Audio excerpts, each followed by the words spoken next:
பயங்கரமான பின்னுக்கு தள்ளியிருக்காங்க. எவ்வளவோ ஆப்பர்ச்சுனிட்டி வந்து கூட வேண்டான்னு சொல்லியிருக்காங்க. யாரும் பேர் மட்டும் சொல்கிறோமா வேணாமா சொல்லுங்கம்மா, உங்களுக்கு ஓகே. 2 தூண்கள் அவங்களே எதிர்த்தாரு. அதுதான் எல்லாருமே சொன்னாங்க, என்னங்க 2 பேரையும் எதிர்த்து நீங்கள் எப்படி இருப்பீங்க? அதுக்கு தான் இந்த டைலாக் சொன்னார். சாவு ஒரு தடவை தானே வரும், அடிக்கடியும் சாவக்கூடாது, என்ன பண்ணுறாங்களோ பண்ணுங்க, நான் என்னுடைய இது கேரக்டர் தான் அப்படின்னாரு. அவங்க 2 பேர் தான். ஆனால் அவர் செய்யணுன்னாக்கா நிறைய செஞ்சுருக்கலாம். எங்கள் வீட்டுக்காருக்கு 2 பேருமே செய்யலை. கடைசி வரைக்கும் அந்த எதிர்ப்போடு தான் இருந்ததா? எதிர்ப்புகள் நிறைய படங்கள் பண்ணார் இல்ல? ஆமா, அதுதான் நிறைய. அதான் இல்லை, அதாவது கொடுக்க வேண்டிய கேரக்டர்ஸ்னு ஒன்று இருக்கும். இப்போது எங்கள் அப்பாவுக்கு வந்து he can do anything. அவருக்கு வந்து நடிப்புங்கிறது வந்து எப்படி சொல்லி பைத்தியம் மாதிரி பிடிக்கும் அவருக்கு. நான் சொல்கிறேன், அவார்டுங்கிறது மக்களோட மனசுக்குள்ளே போய் நின்று அதுதான் அவருக்கு முக்கியமே. எங்கே போனாலுமே தனக்கு நல்ல ரோல் வேணும்னு எதிர்பார்ப்பார்.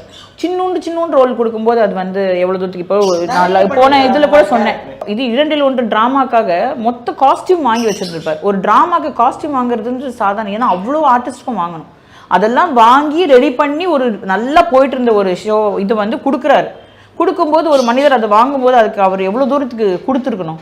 ஏன்னா ஒரு ஃபுல் ஸ்கிரிப்ட் ரெடி பண்ணி எடுக்கிறதுங்கிறது, ஒரு படத்தை ரெடி பண்ணுறதுக்கு எவ்வளோ பெரிய விஷயம். ஸ்க்ரீன் ப்ளே பண்ணி அப்படியே அதில் இருக்கிறது அப்படியே எடுக்கிறாரு. அப்படி இருக்கும்போது அவர் கொடுத்தது வந்து பார்த்திங்கன்னா எங்கள் அப்பாவுக்கு பிடிக்கல, வேணாம் தூக்கி எறிஞ்சிட்டு வந்துட்டார் அந்த இடத்துலேருந்து.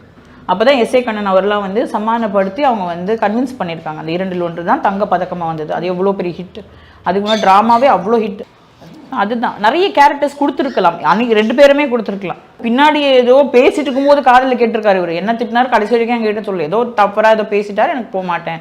அப்புறம் அங்கேயும் பார்த்தீங்கன்னா ட்ராமா இதில் வந்து படங்கள் பார்த்திங்கன்னா ரொம்ப இதுவாக தான். அதுதான் அதனால தான் இவர் வந்து அப்படி போய் நம்ம போய் கெஞ்சி கதறிலாம் அதெல்லாம் செய்யக்கூடாது. நான் எப்படி இருக்கணும், நான் செய்ய முடியும், நீ என்ன பண்ணிருக்கணும், எனக்கு திறமைக்கு நீ இதை கொடுத்துருக்கணும், அதை கொடுக்கல.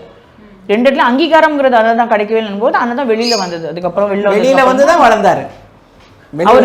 ஆக்சுவலாக வந்து முழு நீள வில்லனாக நடிச்சது நான் பதிவு பண்ண நினைக்கிறேன். சக்கரவர்த்தின்னு ஒரு படம். சக்கரவர்த்தியில் வந்து ஜெய்சங்கர் அண்ட் ஸ்ரீகாந்த் நடிச்சிருப்பாங்க. அதில் வந்து அதுதான் ஃபஸ்ட்டு வந்து ஃபுல்லாக அட்டஸ்டச்சாக நடித்த வில்லனாக நடிச்சது. எங்கள் அப்பா அது ஷேர் பண்ணதை நான் லாஸ்ட் டைம் சொல்லலை நான். ஸோ அதை நான் இங்கே பதிவு பண்ண நினைக்கிறேன். அடுத்தது வந்து தான் தூரம் நின்று போச்சு. அதுக்கப்புறம் வந்து 3 முகம். ஸோ அதுக்கப்புறம் வந்து எல்லாமே அவரோட உழைப்பு, அவர் ஒரு டிசிஷன் எடுத்து அப்போ நம்ம பண்ணலாம் அப்படின்னு வந்ததுக்கப்புறம் தான் அவரால் வளரவே முடிஞ்சிச்சு. அவங்களுடைய கூண்டுக்குள்ளே இருக்கிற வரைக்கும் வர முடியல. ஏன்னா அவங்க தானே அந்த காலத்தில் ஜாம்பவான்களாக இருந்தவங்க, அவங்க தான் ஆண்டுட்டு இருந்தாங்க 2 சைடும் இல்லையா. ஸோ அப்போ வெளியில் வர முடியாது. அதுக்கப்புறம் அந்த இதில் தான் அவரால் வெளியில் வரவே முடிஞ்சிச்சு. அப்போ இப்போ நிறைய பேர் சொல்கிற ஒரு விஷயம்னா, அந்த டைமில் வந்து இவ்வளோதான் ஒரு சம்பளம் ஒரு படத்துக்கு அப்படின்னு இருக்கும். இன்றைக்கி நிறைய மாறிடுச்சு உலகம். இப்போ அந்த டைமில் இருக்கும் பொழுது அவருக்கான கரெக்டான ஒரு ஊதியம் வந்ததா? ஏன்னா ஒரு ஃபேமிலியும் பேலன்ஸ் பண்ணணும், ப்ரொஃபஷன் ஒர்க்கையும் பண்ணணும். நான் சொல்கிறேன், சங்கிலி முருகன் ஒருத்தர் இருக்காங்க, ஆர்டிஸ்ட்டு ப்ரொடியூசர் எல்லாமே பண்ணுவாங்க. ஏன்னா எங்கே ஒரு பாட்டுக்காரன், கும்பகரை தங்கையா இதெல்லாம் எடுத்தாங்க, எல்லாமே மதுரையில் தான் போய் எடுப்பாங்க. அவர் எவ்வளோ தெரியுமா கொடுப்பார் வீட்டுக்கு வந்து, என்னடா முருகா அப்படின்வார் இவர், அண்ணே வாங்கண்ணே அப்படின்னு.